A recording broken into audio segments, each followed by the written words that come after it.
Hi everybody, Deacon Bil from Sacred Heart Parish here in La Plata, Maryland. Sometimes people wonder about Catholic annulments, what they are, what they really mean, whatever. In other videos that we've done, I've mentioned the different sacraments, the 7 sacraments of the Church. And every one of those sacraments has what's called an ordinary minister. Often it's the priest, but in some it requires the bishop, and others it can be the deacon as well, such as baptism. But marriage is different. Marriage, it's not the bishop, it's not the priest, it's not the deacon, it's the bride and the groom. So the clergy is there to witness that this exchange of vows has happened and that it's a valid exchange of vows. So that's what we constitute as being a valid marriage.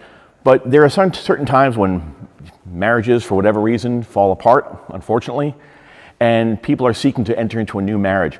Well, the Church says once you're in one valid marriage, you cannot leave that marriage until one spouse dies.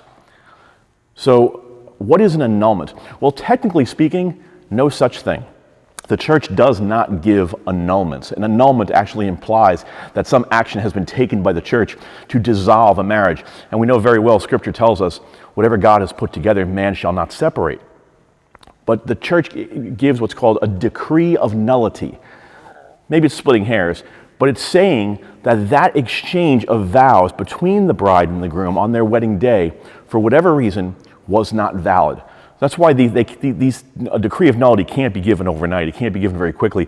There has to be an investigation to find out, did one or both of these people enter into marriage in some way fraudulently or with the intent to deceive the other, or in some way that would invalidate that. Now, the deacon or the priest or the bishop who's witnessing the marriage would not have known this. They're just taking the person's word for it. We do weddings in public in the context of the Church so that those people as well, as the body of the Church, can be witnesses to that sacrament as well. That's why we do it the way we do it. So after such an investigation has taken place and we find out that maybe the idea of how they were going to treat their spouse or whatever it might be was just not valid from the beginning, then that sacrament is said to have not to have taken place at all. Then the marriage can be declared null. So a decree of nullity is given. But it's not the Church says, oh, this is a Catholic divorce, or this is, a way for the Church to make money. It's not. I happen to know there's in the diocese, in this diocese and others, there are canon lawyers who are part of the sort of board of lawyers that go over this, and they are overwhelmed with these cases because there's so many of them, and they have to go back and they have to do their due diligence to find out, were these things valid from the beginning? Was there some intent to deceive, or was there something invalid?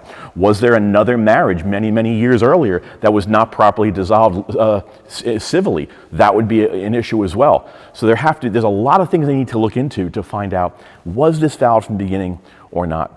So anytime anybody says that, the Church just gives annulments, they don't. They go back to see what was the thing that actually happened in the first place right here in front of the altar on that wedding day.